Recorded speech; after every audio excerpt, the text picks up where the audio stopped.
naquele manualzinho do CIAP, que nunca mudou, porque é o mesmo desde que eles implantaram, não é isso? Para cada ocupação para cada campo da ficha A tem o que é. Entendeu? É é um instrutivo da ficha A. Dúvida nesses?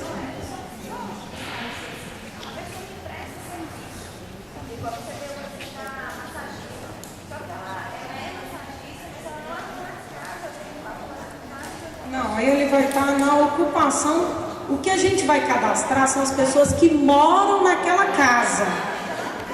Ela mora naquela casa e ela é massagista. Isso, ela mora naquela casa e ela é massagista, mas ela não realiza massagem dentro do domicílio dela. Ela vai entrar nos dados individuais. Então aqui, o nome dela, Dona Maria da Conceição, ela é massagista. É atividade domiciliar? Não, ela não faz dentro do domicílio dela, ela faz no domicílio do outro. O que eu cadastro é o que é feito. É só você pegar o seguinte: na minha rua tem 10 números de casas. Desses 10 números de casas, 2 números são lotes vagos, 2 números são de estabelecimentos comerciais, o resto é domicílio. Dentro desses 6 domicílios, existe atividade domiciliar dentro deles, executadas ali dentro, naquele número, naquele endereço? Não existe, todos trabalham fora. Na minha casa vem uma massagista de vez em quando. Ela não mora na sua casa, então ela não é cadastrada nessa ficha. Entendeu? Então assim, eu vou cadastrar quem mora naquele endereço, quem mora naquela casa, quem é cadastrado naquela família. Tudo bem? Na verdade são poucas, sabe? São cidades que tem. São muito poucas. Vai ser sempre não, às vezes. Tem uma situação real no interior assim, por exemplo, a pessoa tem na residência dele, ele vai lá em outro local, no pátio, ele vai lá, tira leite, traz para dentro do domicílio dele, coloca em garrafa PET para vender. Isso é uma realidade, certo? Aí nesse caso é domiciliar. Ele foi lá, ele tem a vaquinha dele, mas ele foi lá e manipulou dentro da casa. É atividade domiciliar, que é o quê? Agricultor ou leiteiro, manipula e vende leite. Ele manipula para comercialização alimentos? Leite, sim. Então, ele é leiteiro, ele manipula dentro de casa, então ele leva para dentro de casa e faz alguma coisa com aquele leite para depois vender. Entendeu? Você queria perguntar? Contemplado? Então, gente, isso aqui então são os dados da família. A partir disso, a gente vai identificar o risco, mas bem depois, tudo bem? Dados individuais dos trabalhadores. O nome, o que eu vou preencher aqui? Todas as pessoas acima de 10 anos que trabalham, tá? De carteira assinada ou não, ou formal ou informal, tudo bem? Nome da pessoa, ocupação, descrição da ocupação. Qual é a ocupação? Empregada doméstica, empregada diarista. O agente comunitário vai escrever coisa aqui que até a gente duvida, e a gente depois vai ter que entender o que é isso para tentar categorizar de novo, porque é o problema que a gente arranjou para categorizar, tá? Depois, quem tiver o interesse de ver o CBO categorizado, ele está impresso aqui. Quem quiser dar uma olhada e ver a inviabilidade do processo, pode dar uma olhada, porque a gente realmente tentou padronizar isso, mas é inviável, tá? O código da ocupação, ele vai ser um campo inutilizado nesse momento, tá? Então não é obrigatório preenchimento. Agora vem os dados importantes, tá? Contribui para a Previdência? Sim ou não? Carteira assinada? Sim ou não? Eu posso ter um trabalhador com carteira assinada, que obviamente contribui para a Previdência indiretamente pela empresa, não é isso? Agora, eu posso ter um autônomo que trabalha por conta própria e contribui para a Previdência avulso. Ele vai estar como aqui para mim? Contribui para a Previdência? Sim. Situação no mercado de trabalho, autônomo por conta própria. Tem carteira assinada? Não. Então ele contribui para a Previdência avulso. Quando eu marco os dois campos, carteira assinada e contribui para a Previdência, se um for sim e o outro for não, eu sei a situação no mercado de trabalho dele, né? Situação no mercado de trabalho, desempregado. Se eu estou desempregado, não significa que eu não trabalho. É importante descrever a minha principal ocupação. Eu sou desempregado, estou desempregado. Qual é a minha principal ocupação quando eu estou trabalhando? Marceneiro, pedreiro, tá? Faço bico.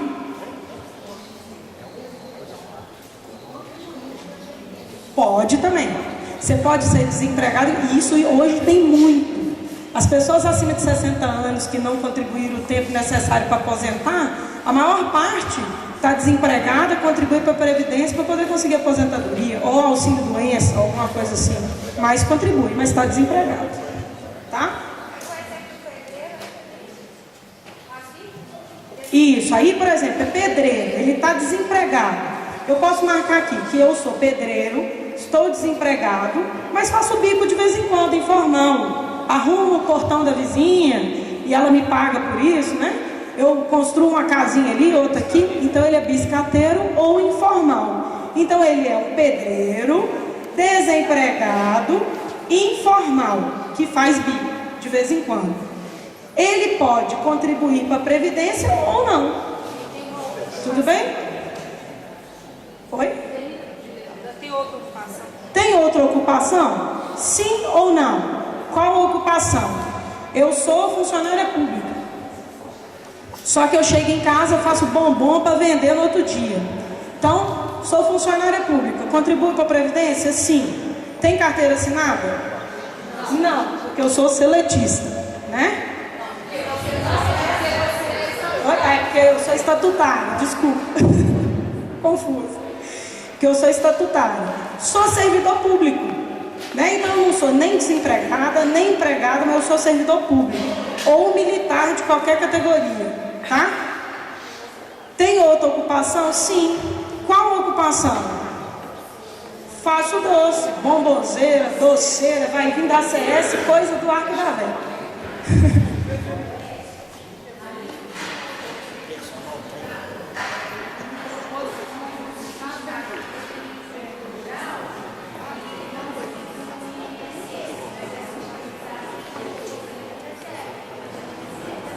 Não, mas para a gente nesse momento não cabe essa informação. Nós não colocamos porque não é raros os casos. E se você pegar a porcentagem disso no estado inteiro, ela é pequena demais. Você vai ter algumas regiões que você vai ter, mas isso não vai interferir no perfil produtivo nesse momento. Entendeu? Então, às vezes, isso aí já está muito pouco. Né? Então, é um dado que às vezes a CS vai ter dificuldade de buscar e não justificava a gente estar colocando. Porque assim, você é sindicalizado, você paga o sindicato, isso às vezes dá um constrangimento de fazer a pergunta, porque tem muitos que não gostam de falar, por causa de questão de luta, do trabalhador, ainda mais no interior onde você tem os trabalhos rurais, então você tem um complicador. Então, não importa pra gente nesse momento isso, tá?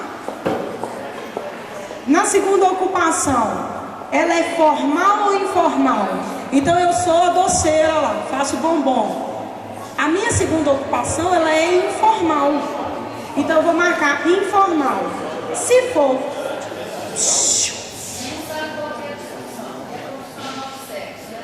Vou falar agora. Se for informal, a atividade é realizada dentro ou fora do domicílio. Que isso aqui é uma outra coisa. Por quê? Porque a maior parte das atividades formais, elas acontecem fora do domicílio. E existem as atividades informais, que são a segunda ocupação, que ela acontece dentro do domicílio. Então, se eu tenho ela aqui dentro do domicílio, aqui em cima, para mim, ela apareceu. Tem atividade domiciliar na casa dela? Sim. Qual? Doceira. Aqui embaixo, ela apareceu como segunda ocupação dela.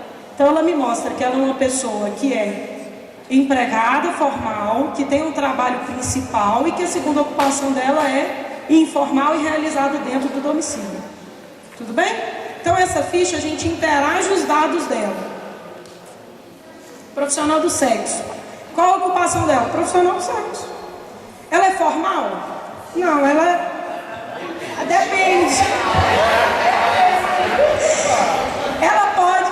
O que acontece? Ela pode contribuir para a Previdência Social? Sim. Né? Agora, a carteira assinada, talvez ela é uma boate azul da vida, né? Então ela vai ter, às vezes, carteira assinada, se for regulamentada. Então, vai proceder o preenchimento do mesmo jeito. Agora, a colega ontem perguntou, e eu deixei ela sem resposta, do traficante. Esse é um problema, né, gente? O traficante, gente, ele nem vai falar pra você que ele é traficante. Qual a minha ocupação?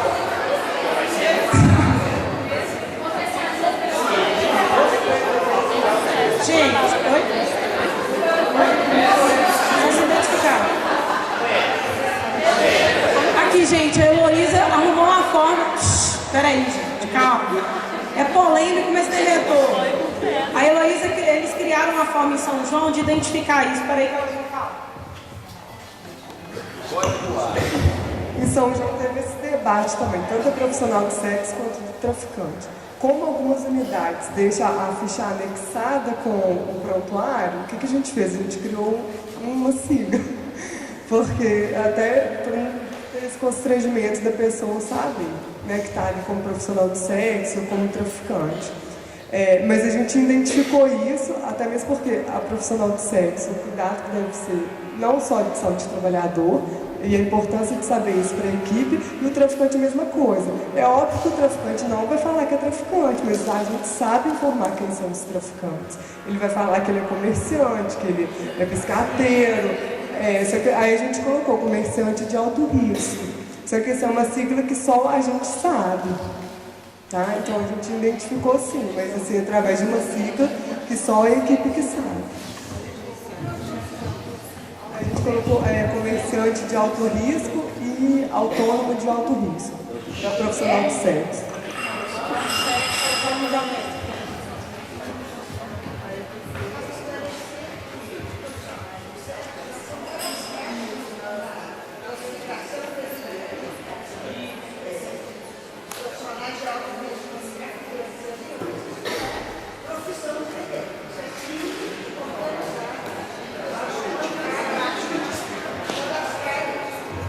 Eu acho que assim...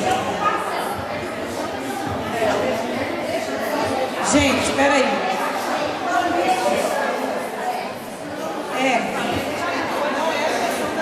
Gente, é o seguinte. Como a gente vai trabalhar com um dado que ele fica exposto com o nome do paciente, se você pega, por exemplo, a realidade de Belo Horizonte, você não tem nem como pôr código nisso, que dependendo de onde sair essa informação, você está problema. Então... eu acho que cada equipe vai saber identificar isso. A profissional do sexo, realmente, ela tem um código na CBO para profissional do sexo. Então, isso hoje deixa de ser um tabu no levantamento de ocupação, mas tem uma dificuldade de você perguntar para... você faz o quê? Eu sou prostituta. Algumas vão falar, eu sou profissional do sexo, eu trabalho à noite. A ACS, ela vai saber o que a pessoa faz. O ACS sabe tudo, gente. E o ACS vai saber quem é o traficante e quem não é. O traficante está cadastrado aqui, isso não vai interferir no nosso perfil ocupacional. Por quê? Porque quem tem que saber quem são, os riscos que tem, tudo são as equipes. E as equipes sabem disso e elas têm isso identificado no território. A maior parte delas. Maior parte não, em Belo Horizonte, que é grande centro, a gente tem identificação. Eu trabalho na unidade de saúde que a gente sabe quem são os traficantes. Né? Então, assim, eles não têm o cadastro de traficante lá no centro de saúde, mas a gente sabe quem são eles, né? Sabe nome, endereço, tudo direitinho. Isso. Então, assim, isso são coisas que as equipes elas vão se ajustando, né? Isso. Então, se é dentro ou fora do domicílio, beleza? Bom, como foi construído esse instrumento? A gente utilizou como base o manual do CIRAB, a rotina da atenção primária. Então, a rotina da atenção primária já contempla a utilização de dados desse sentido. O que a gente está tentando fazer? Sistematizar para conseguir fazer um levantamento desses dados. Então, às vezes, para a gente que está mais distante um pouco, na GRS, não está na ponta, isso aqui é muito difícil de fazer. Mas, na realidade, isso, a maioria das vezes, é a rotina das equipes. E os ACS têm essas informações. Então, o que a gente orienta? Se o ACS não conseguiu fazer a visita para pegar a ocupação, mas ele sabe a ocupação real de cada membro da família, se tem ou não atividade domiciliar, ele pode estar informando nessa ficha em alguns momentos. Não conseguir fazer a visita porque todo mundo trabalha nesse horário. Mas fulano trabalha disso, fulano trabalha daquilo, tem carteira assinada, trabalha na Fiat. O ACS pode preencher isso, ele tem essas informações. Existem equipes com muitas informações e eles podem utilizar sem necessariamente estar fazendo a visita. O que a gente orienta? Que faça a visita e o cadastro.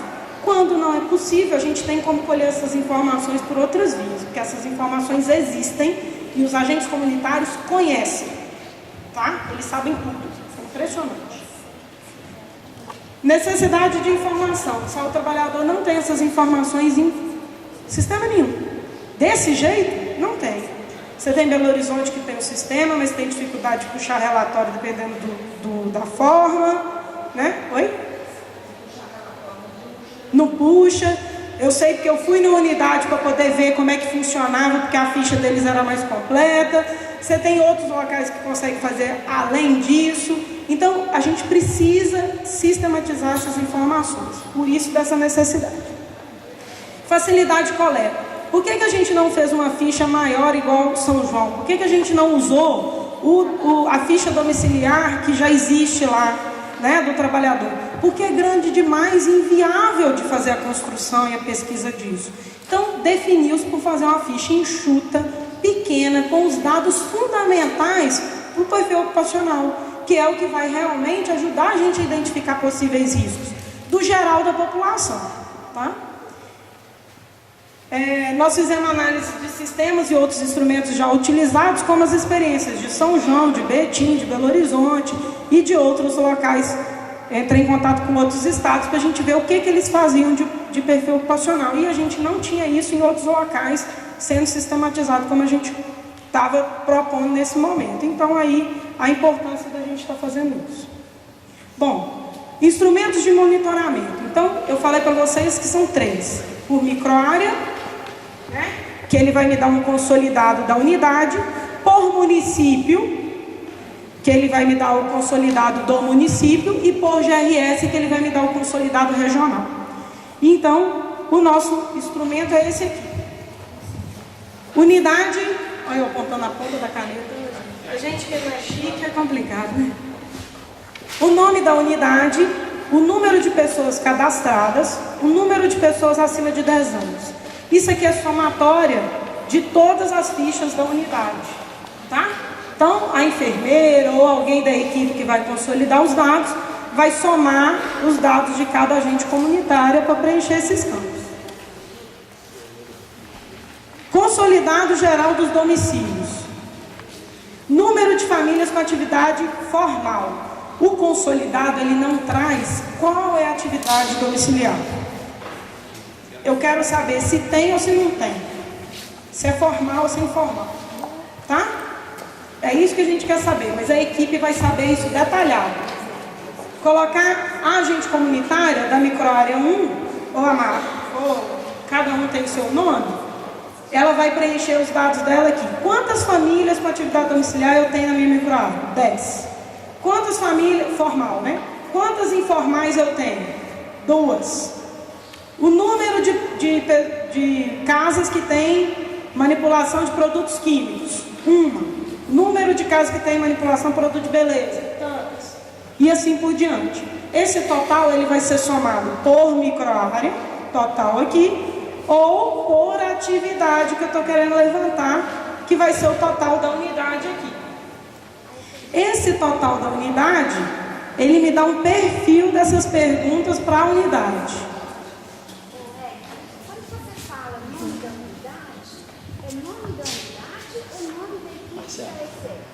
Porque cada unidade, pode ter... O que a gente está trabalhando aqui é com a equipe de PSF. Então é sempre esse padrão. Isso, da unidade de saúde da família.